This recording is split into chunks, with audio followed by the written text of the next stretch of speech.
I was fired by a management team younger than me by a decade. Right on the video call, I taught them how to set up. That should have been the end, until a silent intern messaged me. You weren't cut for performance. I have something. But if I release it, they'll all burn. I opened the file, a secret that could collapse the entire company. And maybe, just maybe, save my life. My name is Eliza Hartman, and until 3 hours ago, I was the backbone of Greywind Systems' Product Strategy Division. 34 years old, Michigan-born, Colorado-raised, with enough institutional knowledge to run the department blindfolded.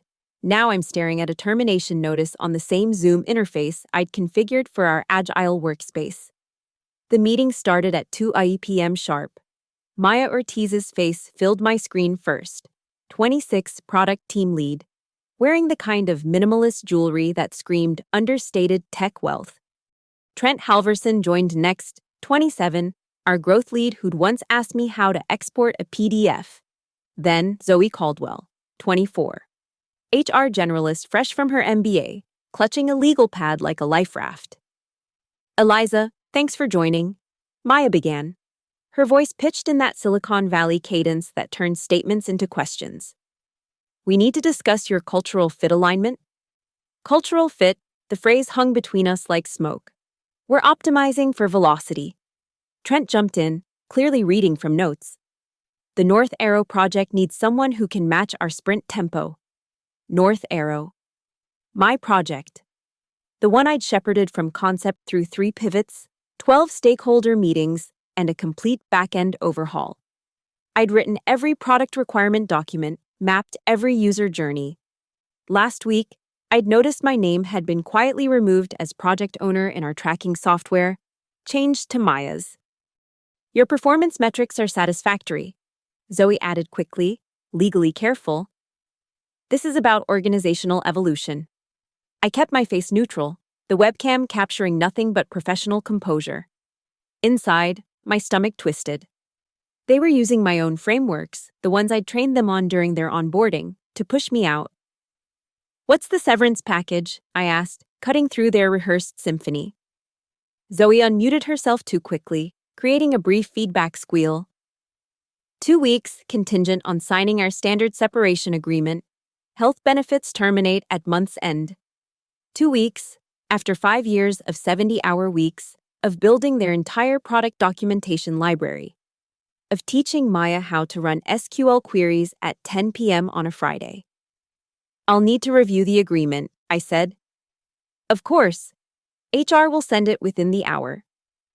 Maya's relief was palpable.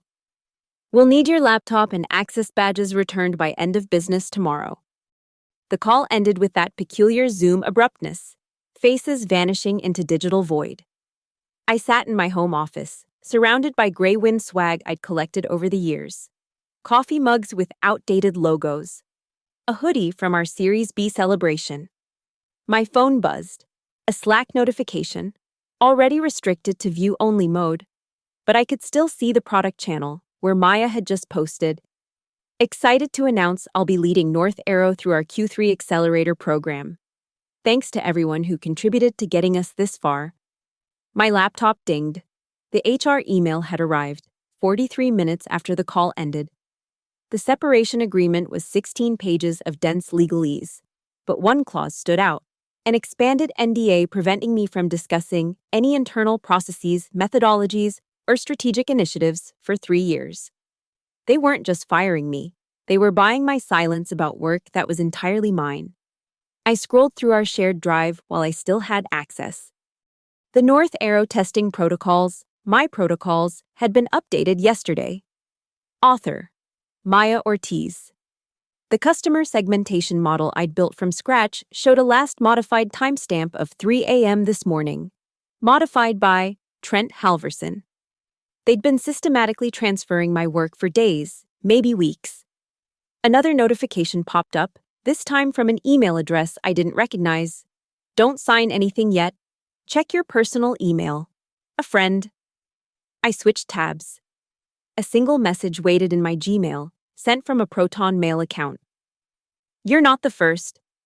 Rodriguez from QA, Warner from Backend, Kowalski from Data Science, all over 30, all culturally misaligned, all replaced within 6 months of documenting their core processes. They're cleaning house before the Brimholt Capital Review. Don't sign the expanded NDA. You were set up. My hands hovered over the keyboard.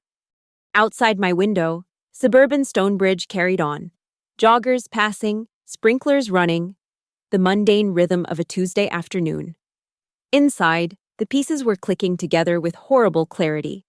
This wasn't about culture or velocity or organizational evolution.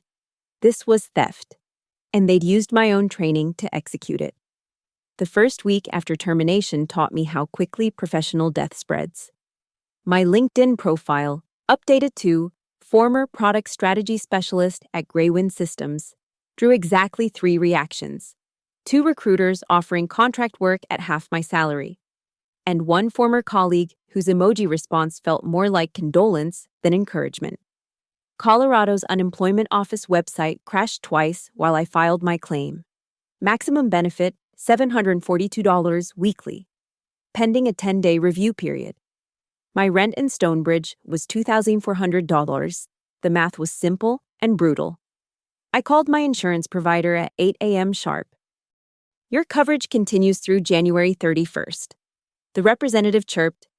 After that, you can explore COBRA options at 1,847 monthly. I hung up and opened 7 browser tabs comparing marketplace plans, each one worse than the last. The Greywind exit process continued its mechanical grind. FedEx delivered a box for my laptop, badge, and parking pass. The return label was pre-printed, priority overnight. They wanted me erased fast. My phone rang. Rebecca, a product manager at a competitor. Heard about the Greywind situation, she said carefully. Look, I'd love to bring you on, but Maya Ortiz called our hiring manager yesterday, said you'd been resistant to emerging methodologies. I'm sorry, Eliza. The smear campaign had already started. I pulled up my old quarterly reports, the ones I'd stupidly stored only on Greywind's servers. Access denied. My browser bookmarks to internal documentation, all dead links, 5 years of work, evaporated. The only local files I had were screenshots I'd taken for presentations, fragments of formerly whole ideas. That night, I couldn't sleep. At 3 a.m., I found myself scrolling through Greywind's public GitHub repository. There it was, the API documentation I'd written, word for word, now attributed to Ortiz. The commit history had been squashed, erasing my 1,000 small contributions into one bulk upload dated yesterday. I started documenting everything I could remember. Opening a new spreadsheet, I typed, January 8th, name removed from North Arrow project. January 12th, sudden calendar restrictions. January 14th, excluded from strategy sync. The pattern emerged like a photograph in developer fluid. Systematic, deliberate, planned. My savings account balance glowed from my laptop screen. 8,143 $, 3-month survival, maybe 4 if I cut everything non-essential. I canceled Netflix, then Spotify, then my gym membership. Each cancellation felt like another piece of my identity being stripped away. Former colleagues went dark. Sarah from design, who I'd mentored for 2 years, left my text on read. James from engineering, who'd drunk whiskey with me after every product launch, didn't return my call. Only Ruth McKinnon from accounting sent a message. Can't talk on company channels. They're watching everything. The anonymous emailer struck again on day 10. Check what they filed with the labor board. I logged into Colorado's Department of Labor site. Greywind had contested my unemployment claim, stating I was terminated for failure to meet performance expectations. They'd submitted documentation, my own reports, edited. Deadlines I'd beaten were now marked as missed. Projects I'd salvaged showed as failures. I called the unemployment office, 47 minutes on hold. You'll need to appeal, the clerk said. Submit Form UIB 29 with supporting documentation. The review process takes 6 to 8 weeks. 6 to 8 weeks without income. That afternoon, I walked through downtown Stonebridge, past the coffee shop where I'd recruited Noah Bell as an intern, past the co-working space where Greywind had started, past the bar where we'd celebrated shipping North Arrow's first iteration. Every corner held a ghost of my former professional self. My laptop dinged. A LinkedIn notification Trent Halverson had posted. Excited to share that North Arrow just hit 10K active users. Proud of what our young, agile team has accomplished through rapid iteration and fresh perspectives. Startup life, your growth mindset. The screenshot I'd saved showed North Arrow at 9,876 users the day I was fired. They were using my growth projections as actual numbers. I started recording everything. Screenshots, timestamps, email headers, building a folder labeled evidence, though evidence of what exactly, I wasn't sure. Corporate gaslighting wasn't illegal. Being young and ruthless wasn't a crime. The Proton mail address sent one final message. The NDA expires in 72 hours. After that, they'll make signing it a condition of any severance. Download your email archive tonight. There's something in the December thread about dashboard adjustments you need to see. And Eliza? You're not crazy. They did this to you. The question is, what are you going to do about it? I stared at the message until my eyes burned. Outside, Stonebridge's suburban peace mocked my interior chaos. Somewhere across town, Maya and Trent were probably updating their resumes with my accomplishments, planning their next moves up ladders built from the bones of people like me. The question echoed, what was I going to do about it? The message came through Signal, not email. Ridgepoint Coffee, Thursday, 7 a.m., sit in the back corner, order a cortado, NB, Noah Bell.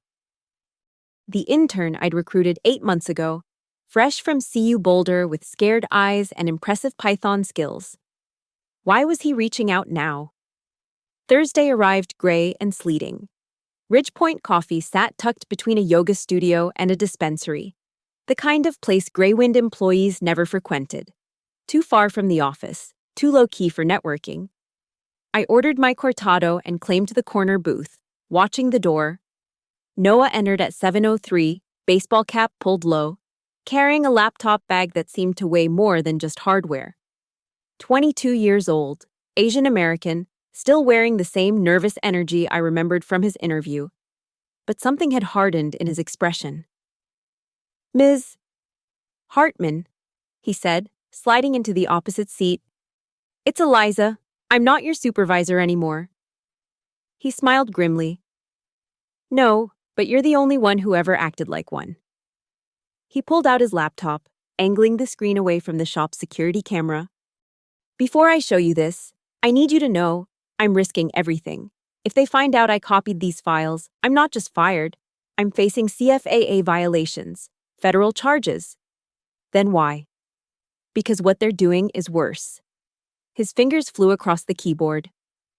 Remember when you taught me about data integrity? How you said numbers don't lie, but people make numbers lie? A spreadsheet filled his screen. Greywind's KPI dashboard, but not the public version. This one had additional columns. Actual. Reported. Delta. Justification? Jesus Christ, I breathed. It gets worse. Noah opened another tab. This is the shadow board. Trent created it in December. Only 5 people have access: Trent, Maya, Zoe, their buddy from finance, and me. They brought me in because they needed someone who could write the automation scripts. The shadow board showed 2 parallel realities. The real North Arrow metrics: 6,200 active users, 34% weekly retention, 47K monthly revenue. The reported metrics: 10,100 active users, 67% weekly retention, 112K monthly revenue. They're inflating everything by roughly 200%. Noah continued.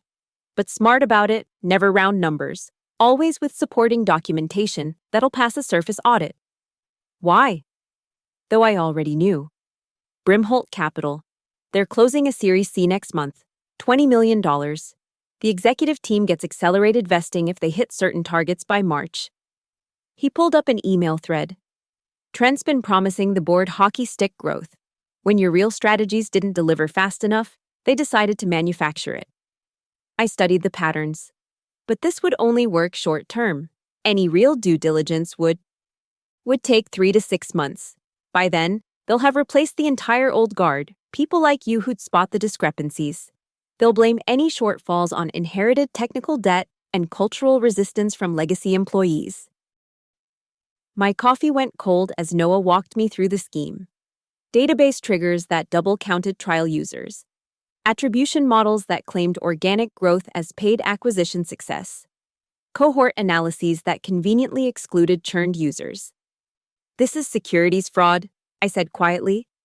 Only if someone reports it with evidence. Noah closed his laptop. Which brings me to why I'm here. He reached into his bag, pulling out a USB drive. Compressed logs from December through yesterday. Every dashboard adjustment, every database query, every email discussing the optimization strategy. 43 gigabytes of evidence. Noah, I can't take this. You could go to prison. I'm not giving it to you. He placed the drive on the table between us. I'm accidentally leaving it here when I go to the bathroom. What happens to abandoned property is none of my concern. Why are you doing this? His composure cracked slightly. Because they made me complicit. Because Maya told me I was building the future while using me to destroy people who built the foundation. Because Trent actually laughed, when he deleted your commit history. He stood. And because you were the only person at that company who ever asked if I was eating enough, if I was sleeping enough, if I was okay. He headed toward the restroom, then paused. There's a folder labeled Insurance. Inside, you'll find emails where Trent explicitly discusses targeting employees over 34, cultural realignment, age discrimination, clear as day.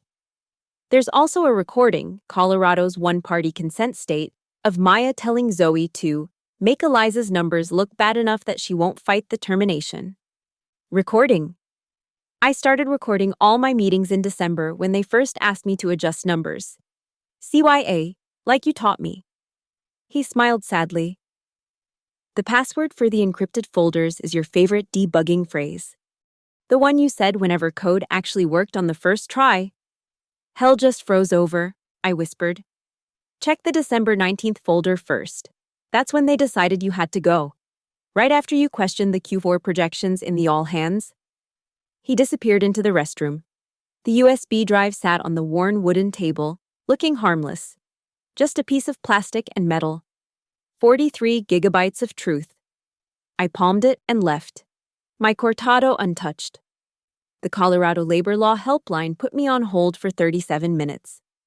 When the paralegal finally answered, her voice carried the exhaustion of someone who'd heard every workplace horror story. Document everything with timestamps, she said. Screenshot with metadata intact. Create a chain of custody log when you received each piece of evidence, from whom, how it was transmitted. Make multiple backups. And whatever you do, don't access any company systems you're locked out of. That's computer fraud, regardless of your intentions. I spent the next 3 days building my case methodically. The USB drive's contents went onto 3 separate encrypted drives, one in my apartment, one in a safety deposit box, one with my cousin in Michigan. I created a master spreadsheet tracking every altered metric, cross-referenced with Noah's logs and my own salvaged screenshots. The December 19th folder was a goldmine of premeditation. An email from Trent to Maya. H is asking too many questions about the DAU calculations. Need to accelerate her transition timeline. Maya's response, give me 2 weeks to document her processes, then we move. I photographed every document, maintaining XIF data. Used an old film camera to photograph my laptop screen showing the files. Analog proof that couldn't be claimed as digitally manipulated. Paranoid? Maybe. But I'd learned that paranoia was just pattern recognition when people were actually out to get you.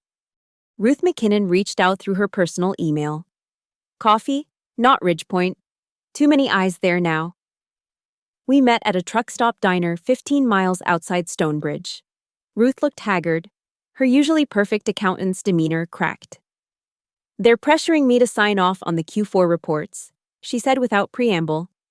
"The numbers don't add up. When I flagged it, Zoe scheduled me for a performance calibration. They're going to fire you too." "I know." She pulled out a folder. "I've been printing everything. Old school. But paper doesn't have access logs."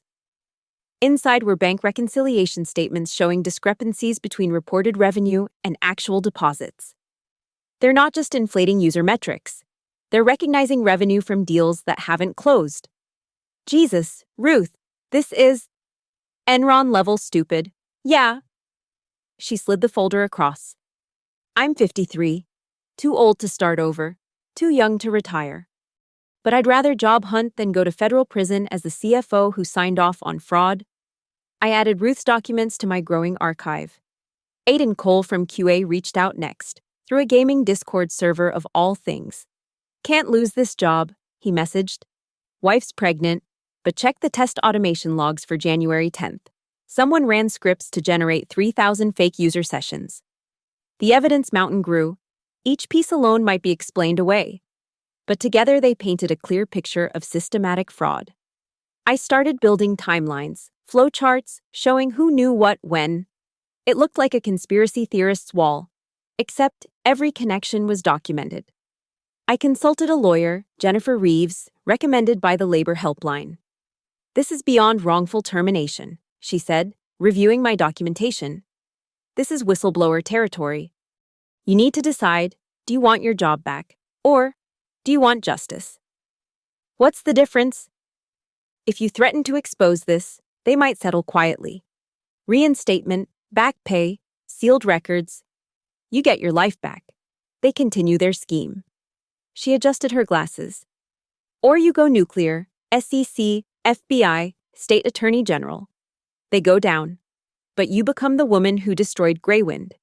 Your name will be toxic in tech for years." I thought about my dwindling bank account, my Cobra payments, the rejection emails piling up. Then I thought about Rodriguez, Warner, Kowalski, all the others they'd disposed of. The younger employees they were corrupting, the investors about to lose millions. "There's a third option," I said slowly. "What if I give them one chance to come clean themselves?" Jennifer raised an eyebrow. "Elaborate." "Create a dead man switch. Package everything for regulatory bodies, but don't send it yet. Give them a window to self-report, clean house, make things right. If they don't..." I shrugged. "The evidence releases automatically. That's a dangerous game. They could claim extortion. Not if I do it right." I pulled up a template on my laptop. A legal notice of potential whistleblower complaint sent to their board, their legal counsel, and Brimholt Capital simultaneously. Clock starts ticking the moment they receive it. Jennifer reviewed my draft. "This could work, but you need more than digital evidence. You need someone inside to corroborate. Noah's testimony would be crucial, but he's exposed himself to criminal liability. Any defense lawyer would tear him apart. Then I need someone else, someone they haven't corrupted yet." I started mapping Greywind's org chart from memory, looking for the pressure points. Who had access but wasn't benefiting from the fraud? Who was skilled enough to understand but naive enough to still have conscience? The answer hit me. The new hires. The January cohort who joined after the scheme was in motion but before they could be fully indoctrinated, young, idealistic, and probably wondering why their metrics didn't match what they were seeing in the dashboards. I created a honeypot, a fake consulting website offering data integrity audits for high-growth startups. Loaded it with keywords that would catch the attention of anyone Googling discrepancies in startup metrics. Then I waited. Within 48 hours, I had 3 inquiries, all from Greywind email addresses. The net was ready. Now I just needed to decide when to pull it tight. Maya's LinkedIn post appeared at 2 a.m. on a Tuesday. "Sometimes leadership means making hard choices. Grateful for a team that trusts the process, even when the path isn't clear. Startup life, Just growth mindset. Mental health matters. The comments section told a different story. Former employees hearting it with knowing irony. Current employees conspicuously silent, then buried in the replies. Someone named Truth in Tech 2025. Interesting how those hard choices always seem to benefit the same people. Maya deleted the comment within an hour, but I'd already screenshot it. Ruth called me that evening. Maya's cracking. She's been in the bathroom crying twice this week. Trent's pushing her to adjust the February numbers even higher, and she knows the audit's coming. She made her choice, I said, though something twisted in my chest. Did she? Ruth's voice was careful. I found her original employment contract. She's on a visa, H-1B. If she loses this job, she has 60 days to find another or leave the country. The puzzle piece I'd been missing clicked into place. Maya wasn't just ambitious. She was trapped. I pulled up the December emails with fresh eyes. There it was, subtle but clear. Trent never directly ordered anything. Always, Maya, can you handle this? Or, I'm sure you'll find a solution. Plausible deniability while holding deportation over her head like a sword. 3 days later, Noah sent a coded message through our agreed channel. The kingdom's unstable. The prince wants the crown. The princess knows the cost. Translation. Trent was moving against Maya. I watched from afar through public sources and my network of still-employed allies. Trent had started scheduling alignment meetings without Maya. He'd hired 2 new senior growth associates, both reporting directly to him. Both with access Maya was suddenly denied. The coup was happening in real time. Zoe, meanwhile, had gone full paranoid. She'd installed monitoring software on everyone's computers, tracking keystrokes and screenshots. 3 employees had already been terminated for time theft, all of them people who'd questioned recent policies. She's building a paper trail, Jennifer explained when I showed her the termination notices, making it look like a pattern of performance issues rather than a targeted purge. Then came the unexpected break. An email from a Grey Wind address I didn't recognize, Samuel Park, one of the January hires. Ms. Hartman, I found your consulting site. I think we need to talk, not about consulting. We met at a park in Boulder, far from Stonebridge's tech bubble. Samuel was 24, Korean-American, with the earnest energy of someone who still believed in meritocracy. They hired me to build predictive models, he said, feeding ducks at the pond. But the training data doesn't match the production metrics. When I flagged it, Trent said I was overthinking and moved me to a different project. What kind of discrepancies? User cohort behaviors that are statistically impossible, perfect retention curves, 0 variance in engagement metrics. He pulled out his phone, showing me screenshots. Either Grey Wind has solved human behavior, or someone's cooking the books. What do you want to do about it? He was quiet for a moment. My dad came here with nothing, built a dry cleaning business from scratch. He taught me that reputation is everything. I won't build my career on lies. Even if exposing those lies costs you your career, especially then. Samuel became my inside eyes. Through him, I learned about the fractures spreading through Grey Wind. The engineering team had started commenting their code with warnings. This query returns inflated results. Not a bug. Do not fix. The sales team was being pressured to mark verbal interest as closed deals.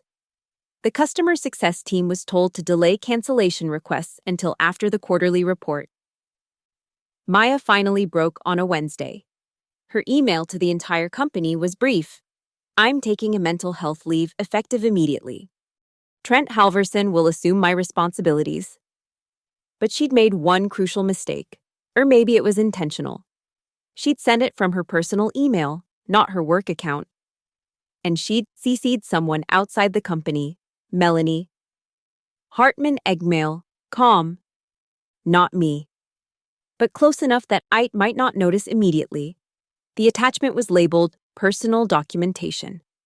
Inside were her original project plans for North Arrow, the real ones. with the real metrics. And a single note: the truth matters, even when we're too scared to tell it. I forwarded everything to Jennifer. Is this enough? Combined with what you have, it's a smoking gun.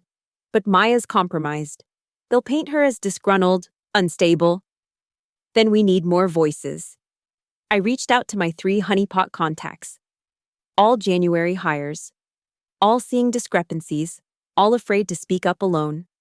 I offered them something simple: solidarity. We don't have to take them down alone, I told them in an encrypted group chat. We just have to tell the truth together. By Friday, 7 current employees had joined our shadow network. They fed me information carefully, cautiously. The February board meeting was in 2 weeks. Trent was promising numbers that would guarantee the Brimholt investment, numbers that were impossible without fraud. The kingdom wasn't just unstable, it was about to collapse. The only question was whether it would fall on its own, or if we'd have to push it. The plan crystallized over stolen hours and encrypted messages. 3 precise strikes, each designed to maximize pressure while maintaining legal protection. Strike 1: Data transparency. I assembled a forensic comparison package, 50 pages of side-by-side analytics. Left column: Trent's investor deck. Right column: actual server logs with checksums. Every fabrication highlighted in yellow, every impossibility marked in red. Samuel provided the crown jewel: a screen recording of Trent's laptop during a metrics adjustment session. Time-stamped February 3rd, 3:47 a.m., his cursor dragging user counts upward, changing SQL queries to double count, overwriting Ruth's legitimate reports with fantasy numbers. Make sure the metadata's intact, Jennifer advised. Chain of custody is everything. I burned everything to DVDs, old school, but uneditable, created a digital version with blockchain verification. Every piece of evidence now existed in a form that couldn't be claimed as tampered. Strike 2: The inside-out play. Jennifer drafted the whistleblower notice with surgical precision. Recipients: Graywind's board of directors, their legal counsel at Steinberg and Associates, Brimholt Capital's due diligence team, and, critically, the SEC's Office of Whistleblower. We're not threatening, she explained. We're informing relevant parties of potential securities fraud. If they choose to investigate internally first, that's their prerogative. The letter was signed by 9 people: me, Noah, Ruth, Samuel, and 5 other current employees who'd gathered courage, each signature notarized, each person's evidence package attached. But we didn't send it immediately. Instead, we scheduled it through a legal courier service for February 14th, Valentine's Day, and more importantly, 3 days before Trent's investor presentation. Gives them time to come clean, I said, or hang themselves higher. Strike 3: The public accountability moment. This was the surgical strike. Stonebridge Tech Academy's Future Leaders Panel, February 16th. Trent was the featured speaker, presenting North Arrow as a case study in hyper-growth achieved through agile metrics. I'd registered as an attendee under my consulting company: legal, public, recorded. My questions were prepared with Jennifer's help. Not accusations, just requests for clarification. Could you walk us through the calculation methodology for your 67% retention rate? The DAU graph shows consistent 3.2% daily growth. How do you account for weekends and holidays? Your deck mentions 10,100 active users, but the public app store shows 6,000 downloads. How do you define active? Each question referenced publicly available information, each one impossible to answer without either admitting fraud or committing further fraud on camera. The honey trap. The master stroke was something Noah suggested, a technical trap only visible to those who knew where to look. We created a dummy user account in North Arrow, then used its unique ID to mark specific data points. If Trent's inflated numbers were real, this account's activity should appear in their metrics. If they were fabricating, they'd either have to exclude it, proving they were cherry-picking, or include it, proving they were using false data. Samuel embedded tracking pixels in the investor deck itself. Every time someone opened it, we'd know who, when, and from where. If they tried to alter it before the presentation, we'd have a log. The dead man's switch. Everything was loaded into a scheduled email system. If I didn't log in every 24 hours to reset the timer, the entire package would automatically send to the SEC, the FBI's white-collar crime division, the Colorado Attorney General TechCrunch, with a prepared press release, every Grey Wind employee's personal email. Mutual assured destruction. Noah called it insurance, I corrected. The countdown February 12th, 2 days before the courier delivery. My phone rang. Blocked number. Eliza? Maya's voice, barely above a whisper. I know what you're planning. My blood chilled. I don't know what you're talking about. Please, I'm not calling to stop you. I'm calling to warn you. Trent knows something's coming. He's hired a crisis management firm.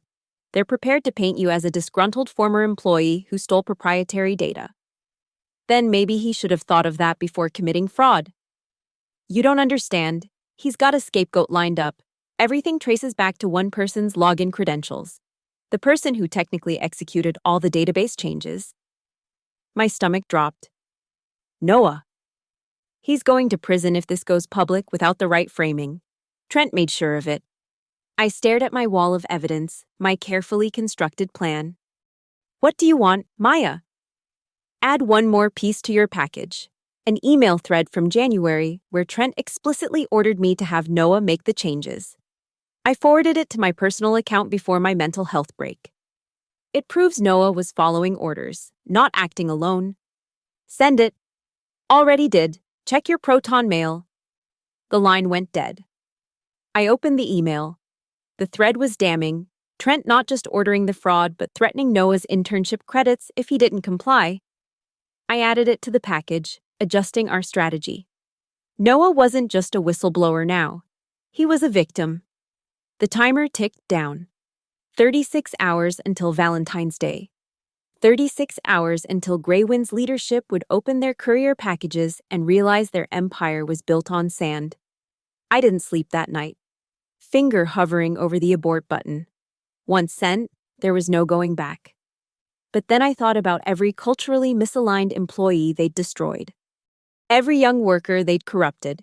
Every investor they were about to defraud. The timer kept ticking. February 16th, 2 p.m. The Stonebridge Tech Academy auditorium filled with eager faces, students, local entrepreneurs, and most importantly, 3 representatives from Brimholt Capital sitting in the front row. Trent stood at the podium, clicker in hand, his navy blazer perfect against the LED backdrop. The North Arrow logo gleamed behind him. What we've achieved in 6 months defies conventional wisdom, he began, his voice carrying that practiced confidence. 10,000 active users, 67% retention, hockey stick growth that VCs dream about. The slide changed. Those impossible numbers filled the screen. I sat in row 5, aisle seat, tablet recording, everything. Samuel was 3 rows behind. Ruth had positioned herself near the exit. We'd coordinated through Signal that morning, multiple angles, multiple recordings. The key, Trent continued, was rejecting legacy thinking and embracing data-driven velocity. My hand went up. Yes? His smile tightened when he saw me. Question. Thank you for the presentation. Could you walk us through the specific calculation for that 67% retention rate? The industry standard is cohort-based, but your numbers seem to suggest a different methodology. We use proprietary analytics. Smooth, practiced. Next question. But I remain standing. I apologize, but for educational purposes, the students here are trying to learn real metrics. Your public App Store data shows 6,000 downloads. How do you arrive at 10,000 active users? Murmurs rippled through the audience. The Brimholt representatives leaned forward. Our web platform accounts for the difference. Trent's jaw clenched. If you'll let me continue. Of course. I sat down, tapping my tablet. The dummy account Noah had created started generating automated activity, pinging North Arrow's servers with a specific pattern we could trace. Trent resumed, but his rhythm was broken. He clicked through slides faster, skipping the detailed metric slides we'd anticipated. Then he made his first mistake. As you can see from our real-time dashboard, he pulled up a live view of North Arrow's metrics, trying to prove the numbers were legitimate. Samuel's laptop chimed softly. Our tracking pixel fired. The dashboard was pulling from the shadow database, not the production servers. A student's hand shot up. Mr. Halverson, why does your dashboard show activity at 3:12 a.m. on April 14th? That's 2 months in the future. Trent froze. The dashboard clearly showed future dates. Someone had misconfigured the data generator. That's a display error. The underlying data is correct. Could you show us the underlying data? The student persisted. One of Samuel's plants. Perfectly timed. I don't have access to raw databases in this presentation. Another hand, Ruth's voice carried from the back. Mr. Halverson, I'm an accountant. Your revenue numbers suggest an ARPU of $18, but your pricing page shows plans starting at $35. How do you explain the discrepancy? Sweat beaded on Trent's forehead. We have custom enterprise deals. 40% of your users are on enterprise deals? In 6 months? That would be unprecedented. The Brimholt representatives were typing furiously on their phones. One stepped out to make a call. Then, the killing blow. My phone buzzed. The scheduled link had activated. I stood again. Mr. Halverson, I notice you're listed as the sole author on these metrics. But the Git commit history shows someone else executed these calculations. Someone named Noah Bell. An intern. Did an intern really achieve these unprecedented results? Team effort, Trent stammered. Trent, I oversee all work. Then you can explain this? I held up my tablet, displaying the email thread Maya had provided. This appears to be you instructing Mr. Bell to, quote, make the numbers work or lose your internship credits. That seems like coercion. The auditorium erupted, students pulling out phones, recording everything. The remaining Brimholt representatives stood to leave. Trent abandoned the podium, moving toward me. You vindictive, this is illegal, you stole proprietary data.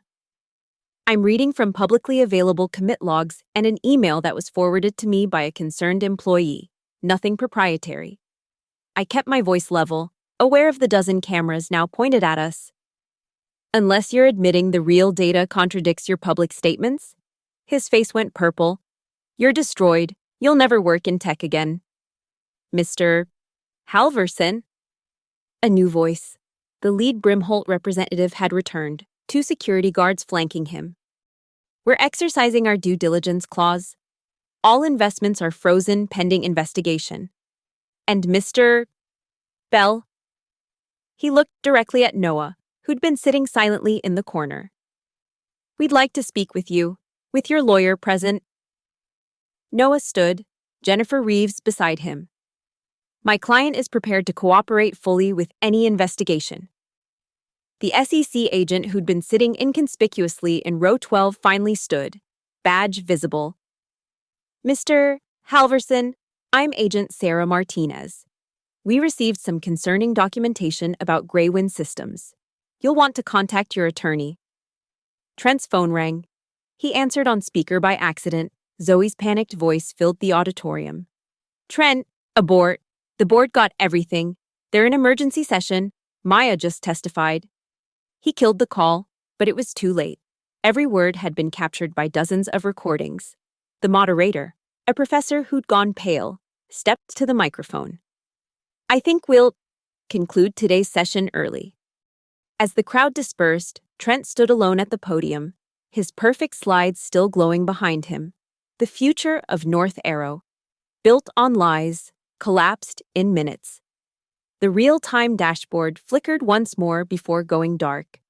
Our dummy account had completed its final action, a logout timestamp that would prove the entire system was fabricated. Game over. The auditorium emptied slowly, like water draining from a broken vessel.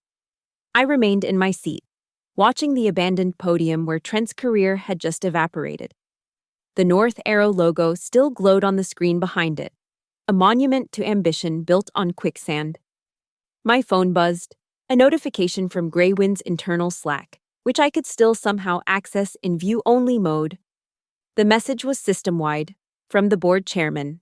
Effective immediately. Trent Halverson, suspended pending investigation. Maya Ortiz, reinstated with full back pay. Zoe Caldwell. Administrative leave. An independent audit begins Monday. All employees who raise concerns are protected under whistleblower provisions. Then, a second notification. The board extends an offer to Eliza Hartman to return as Senior Director of Product Strategy, with restoration of all projects and equity. I closed the app without responding. Noah approached, Jennifer beside him. The SEC agent says I'm covered under whistleblower immunity. The emails Maya provided prove coercion. His voice cracked slightly. Thank you. You saved yourself. I told him. The moment you chose truth over comfort, Ruth appeared at my shoulder. So? You going back? I looked at the empty auditorium, at the space where my professional destruction had been planned, where my vindication had just played out. No, they don't get to erase this with a title bump. Then what? I pulled up my laptop, opening a document I'd been drafting for the past week. Consulting firm. Real one this time. Helping startups build actual metrics, sustainable growth. No smoke and mirrors. Count me in, Ruth said immediately. 53 is too young to retire, too old for bullshit. Samuel joined us. Make it 3. My dad always said reputation is everything. I want to build something that matters. Even Maya appeared in the doorway, looking smaller than I'd ever seen her. We locked eyes across the distance. No words, just a nod. Acknowledgement of choices made, prices paid, lessons learned. She testified to save herself, but also to save Noah. Survival takes many forms. My phone rang. Jennifer. The board's general counsel just called. They're offering a substantial settlement, 7 figures, full NDA. No NDA, I said. They can keep their money. Eliza, no NDA, the truth stays public, that's non-negotiable. By 4 p.m., the story was everywhere. TechCrunch, Greywind Systems fraud exposed by terminated employee. Hacker News, how one woman's meticulous documentation toppled a startup's leadership. LinkedIn was ablaze with hot takes about toxic growth culture and the importance of whistleblower protections. But I wasn't reading any of it. I was sitting in Ridgepoint Coffee, that same back corner booth where Noah had handed me the evidence that started everything. This time, I wasn't alone. Ruth, Noah, Samuel, 3 other former Greywind refugees. We were incorporating our consulting firm on a napkin, arguing about the name. Phoenix Digital, Noah suggested. Too cliché, Ruth countered. What about True North Analytics? Perfect, I said, thinking of North Arrow, that corrupted project that had been mine before they stole it.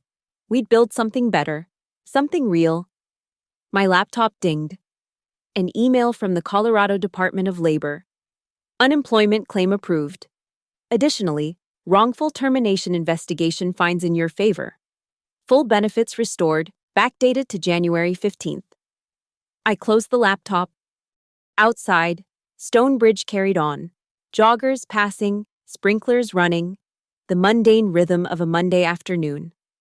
But inside Ridgepoint Coffee, something new was beginning. Not revenge anymore. That was complete the moment Trent's lies crumbled on stage. This was what came after, rebuilding. But better. The USB drive Noah had given me weeks ago sat in my pocket. 43 gigabytes of evidence that had brought down an empire. I pulled it out, set it on the table. Frame it, Samuel suggested. First artifact of True North Analytics. No, I said, standing up. I walked to the trash can and dropped it in. We look forward, not back. The Greywind chapter was closed, No epilogue needed. No checking in 6 months later to see where everyone ended up. The real ending was right here, in this moment where the victim became the victor, where the truth won, where the system that tried to erase me was itself erased. Justice served, story over. Thank you so much for listening to this story. I'd love to know where you're tuning in from. Drop a comment below and let's connect. If this story resonated with you, please subscribe to the channel and share your thoughts. Have you ever faced workplace injustice? How did you handle it? Let's discuss in the comments. Don't forget to hit that notification bell so you won't miss the next story.